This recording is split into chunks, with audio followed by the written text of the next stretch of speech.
Hello everyone, हम इस video में देखेंगे हमारा प्रोग्रेसिव कैविटी पंप अपना प्रोजेक्टर पे सिंपल डायग्राम वगैरह कैसे रहता है उसका। ठीक है, कैसा होता है प्रोग्रेसिव कैविटी पंप, जैसा अभी बोर्ड पे बताया था उसी का थोड़ा सा आगे प्रोजेक्टर पे देख लेते हैं। मतलब डायग्राम आसानी से दिख जाएगा कैसा होता है और हमें पता लग जाएगा क्या क्या होता है।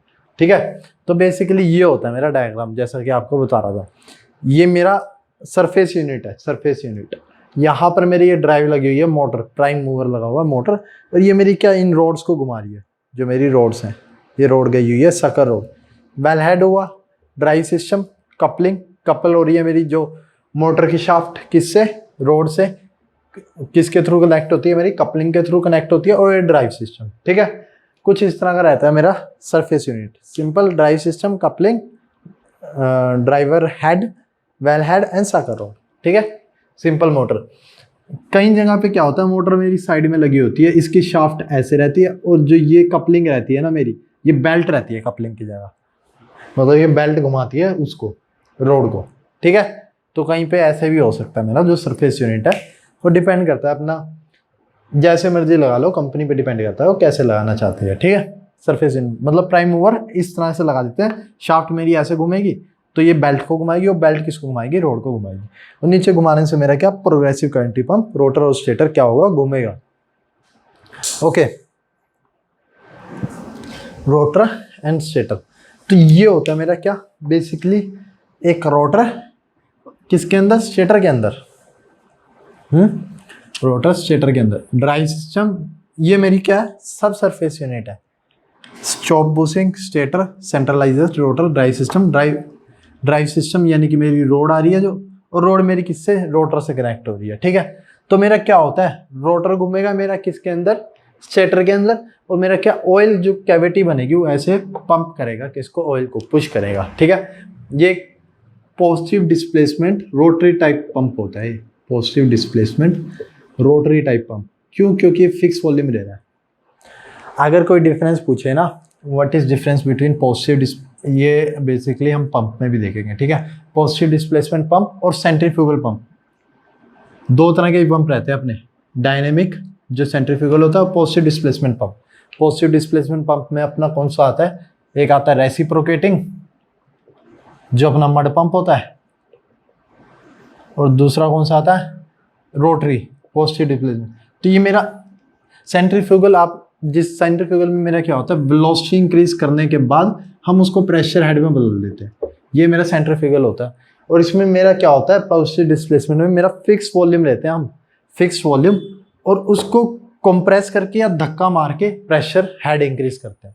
ठीक है, कंप्रेस ही कर रहा है बेसिकली, ये एक तरह से पुश कर रहा है उसको ऊपर की तरफ। तो ये मेरा positive displacement rotary type pump हुआ मेरा पीसीपी। ठीक है, सेंट्रीफ्यूगल पंप हुआ अपना कौन सा, ईएसपी। ये पंप ही पढ़ेंगे अपना आगे, सरफेस पे भी लगता है सेंट्रीफ्यूगल पंप। रेसिप्रोकेटिंग पंप अपना मड हो, ये भूल जाओ, चलो अभी रेसिप्रोकेटिंग पंप कैसे होता है पंप में पढ़ेंगे, कैसे होता है, ये सब पंप में पढ़ेंगे हम, इसकी सारी कैटेगरीशन कैसे होती है। तो basically positive displacement rotary type pump होता है। ये द्वार से मैं वहाँ पे भी दिखाऊंगा कि टाइप में दिखाऊंगा कि पॉजिटिव डिस्प्लेसमेंट पीसीपी मेरा किस में आता है, पॉजिटिव। तो ये अभी पीसीपी पे देखते हैं हम। ड्राइव सिस्टम, रोटर और स्टेटर। स्टेटर पे मेरा क्या रहता है, इलास्टोमर। इलास्टोमर मैंने बताया था पिछली वीडियो में कि मेरा इलास्टोमर क्या होता है, जो मेरा नीचे से फ्लूइड आ रहा है, कोरोसिव फ्लूइड वगैरह जो भी आ रहा है, उस पे क्या थोड़े टाइम के लिए ही चलता है वो, क्योंकि वो करोड हो जाता है। इलास्टोमर जो लगा रहता है किसके बीच में लगा रहता है, मेरे रोटर और स्टेटर के ऊपर लगा रहता है बेसिकली। तो वो अपना फ्लूइड आ रहा है जो नीचे, उससे सेंसिटिव रहता है मेरा जो इलास्टोमर लगा हुआ है। तो ये थोड़े टाइम के लिए ही चलता है मेरा पीसीपी, मेरे को बार बार इसका इलास्टोमर क्या करना पड़ता है, चेंज करना पड़ता है। तो एक एनिमेशन है कि मेरा कैसे पीसीपी काम करता है। ठीक है, कुछ इस तरह से काम करता है। अब देखो ये मेरा घूम रहा है रोटर स्टेटर के अंदर, और फ्लूइड जा रहा है। ठीक है, ये मेरी क्या फ्लूइड आ रहा है, यहाँ से नीचे से फ्लूइड आ रहा है, यहाँ से भी आ रहा है। ठीक है, तो अब क्या आ रहा है, मेरा जो फ्लूइड आ रहा है ये बिना रोटर और स्टेटर के सिर्फ फ्लूइड दिखाया गया कि कैसे घूम रहा है। तो इस तरह से मेरा कुछ एक फिक्स वॉल्यूम लेके उसको क्या ऊपर की तरफ कंप्रेस करता हुआ पंप करता हुआ पंप कर देता। ठीक है, क्लियर, एनिमेशन से क्लियर हो जानी चाहिए मेरा प्रोग्रेसिव कैविटी पंप कैसे चलता है, अगर अभी तक लैंग्वेज से क्लियर ना हो रहा हो। ठीक है, डस्ट, ओके।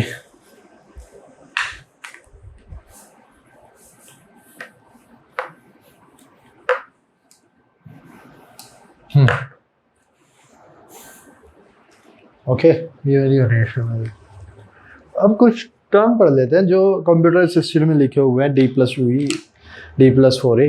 ये टेस्ट सीरीज वगैरह में पूछ लेते हैं, ठीक है। जब टेस्ट सीरीज लाओ तो मेरा एक ई करके इसेंट्रिसिटी रहती है, ई इसेंट्रिसिटी बोलते हैं हम इस पंप की, ठीक है। ये ज्योमेट्रिकल पार्ट है, ज्योमेट्रिक, इसका आईडी लिखोगे geometricity of PCP, geometricity of PCP, ठीक है, ज्योमेट्रिसिटी ऑफ पीसीपी। तो मेरा ई करके रहता है सेंट्रिसिटी। अब देखो, एक रोटर की सेंट्रल लाइन रहेगी और एक स्टेटर की सेंट्रल लाइन रहेगी, ठीक है। एक रोटर की सेंट्रल लाइन रहेगी, एक स्टेटर की सेंट्रल लाइन रहेगी। अब इन दोनों के डिफरेंस को मैं बोलूंगा एसेंट्रिसिटी, ई। इन दोनों की जो सेंट्रल लाइन के बीच के डिफरेंस होगा, इनको बोलता हूं मैं एसेंट्रिसिटी, ठीक है। और दूसरा टर्म आता है मेरा पिच। पिच ऑफ रोटर होता है मेरा ये, पिच ऑफ स्टेटर।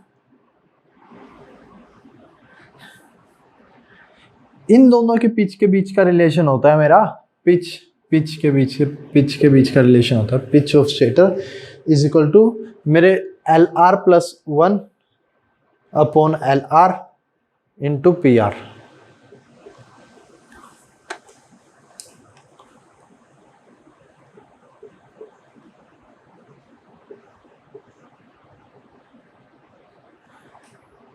क्लियर?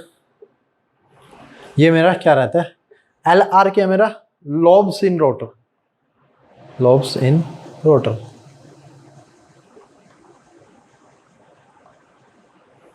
ठीक है। LR मेरा क्या, लॉब्स इन रोटर। तो अगर मेरे रोटर में एक लोब है ना, ये वाला एक लोब है, तो मेरी पिच ऑफ स्टेटर क्या होगी, वो क्या हो जाएगी 1+1 2 अपॉन 1 और पिच ऑफ रोटर, यानी twice of pitch of rotor की पिच ऑफ स्टेटर मेरी क्या होगी, twice of pitch of rotor. Clear है? पहली इक्वेशन, स्पेशल केस पहली इक्वेशन का, ठीक है। अब देखो ये वाली चीज, जो मेरा रोड का डायमीटर है ना, जो स्टेटर की जो रोड होगी ना, जो स्टेटर की मेरी रोड रहती है, उसका डायमीटर D है, ठीक है। उसका डायमीटर क्या है मेरा, D, ओके। अब अगर मैं इसका और इसका मैक्सिमम पार्ट देखूं ना, मतलब जहां जा तक पूरा उसका डायमीटर देखूं, ऐसे रोटर तो मेरा कैसे है, हेलिकल शेप है ना, ऐसे। अब मेरे को इसका और इसकी साइज चाहिए मेरे को, बेसिकली ये वाला साइज चाहिए। तो ये D+2E होता है, D+2E, twice of eccentricity rotor का, ठीक है, D+2E। स्टेटर कैसे हो गया,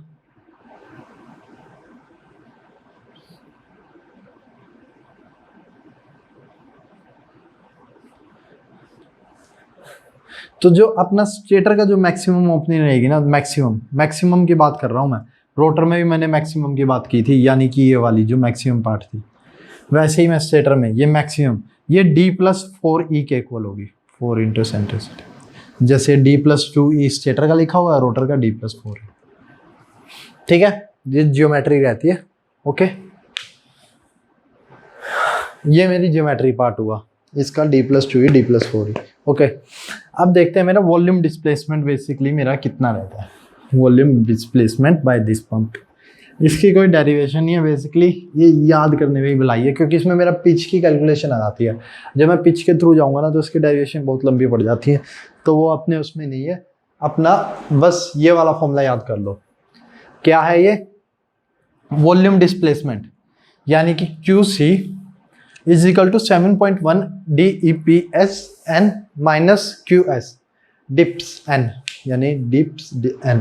D मेरा क्या हुआ, डायमीटर ऑफ रोटर, E मेरा एसेंट्रिसिटी, PS मेरा पिच ऑफ स्टेटर, N मेरा RPM, QS मेरा लीक रेट, यानी कि वो लीकेज, कुछ लीकेज भी होगा ना मेरा, ऐसा तो नहीं है जितना फ्लूइड आ रहा है उतने फ्लूइड को ऊपर चला जा रहा है, कुछ तो नीचे की तरफ मतलब लीक होके नीचे की तरफ वापस आ जाएगा, ऊपर जाएगा वापस वो माइनस क्यू एस।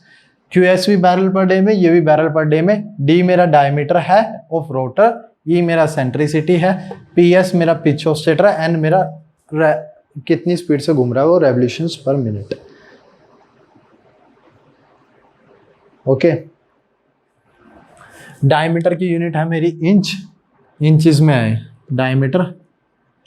पिच है मेरा फीट में, पिच मेरे दोनों फीट में आएगा, पिच ऑफ स्टेटर भी फीट में रहेगी, पिच ऑफ रोटर भी फीट में रहेगी, ठीक है। और किसी की यूनिट तो नहीं रही। इसेंट्रिसिटी की यूनिट है मेरी इंच में, इंच में, इसेंट्रिसिटी भी मेरा इंच में है, इंचेस, ठीक है। हाँ, तो मेरा ये क्या फॉर्मूला हुआ, QC is equal to 7.12 dips and minus का QS, डिप्स दीपावली, ठीक है, इससे याद कर लेना, dips and minus QS, QC volume displacement का formula by this form. Clear? इतना भी ये पीसीपी मेरा क्या हुआ, खत्म हुआ। यहाँ पर पीसीपी ये मैंने क्या मेन जो जियोमेट्री वाला पार्ट था या अपना ड्राइव सिस्टम था ये सब पढ़ा दिया। अब इससे ज़्यादा डीप में जाने की ज़रूरत नहीं है गेट पॉइंट ऑफ व्यू से। अगर आपको इससे ज़्यादा डीप में जाना है, बेसिकली किसके लिए यूज़ होता है मेरा, मेनली ये डी वाटरिंग ऑफ CBM के लिए यूज़ होता है। चलो डीप में जाना है तो बुक रेफर कर सकते हैं हम, कंप्यूटर असिस्टेड, उसमें और भी ज़्यादा फॉर्मूले लिखे हैं अलग अलग से, और इसकी कंस्ट्रक्शंस वगैरह के लिए रेफ़र कर सकते हैं हम कर्मिट ब्राउन को कि वो कंस्ट्रक्शन कैसे होती है, D+4 ही कैसे होता है, D+2 ही कैसे होता है, वो सारी चीज़ें रेफ़र कर सकते हैं। बाकी मेरे को नहीं लगता इससे ज़्यादा डीप पे जाने की ज़रूरत है, ठीक है। और ये मेरा पीसीपी मेनली किसके लिए यूज़ होता है, पीसीपी मेनली अपने इंडिया में भी मेनली यूज़ होता है dewatering of CBM wells, यानी कि शाहदोल वगैरह में जहाँ पे मेरी CBM वेल की रिलायंस वगैरह कर रही है, वहाँ पर क्या पीसीपी लगा हुआ है मेरा, प्रोग्रेसिव कैविटी पंप। और हैवी ऑयल के लिए महसाना में जहाँ पे भी हैवी ऑयल है ना, वहाँ पे सारे पीसीपी लगे हुए हैं। पीसीपी क्या कर रहे हैं, प्रोड्यूस कर रहे हैं वहाँ पर ऑयल, ठीक है। हैवी ऑयल सॉलिड्स इसमें नो प्रॉब्लम प्रेजेंट करता है, ठीक है। सिंपल ये चीज़ें याद रखनी है कि सॉलिड प्रॉब्लम इलास्टोमर होता है, तो मेरा इलास्टोमर की वजह से इसकी क्या टाइम क्या हो जाता है, कम हो जाता है वर्किंग में, ओके। तो ये अपना पीसीपी खत्म हुआ, ओके। तो thank you for this video.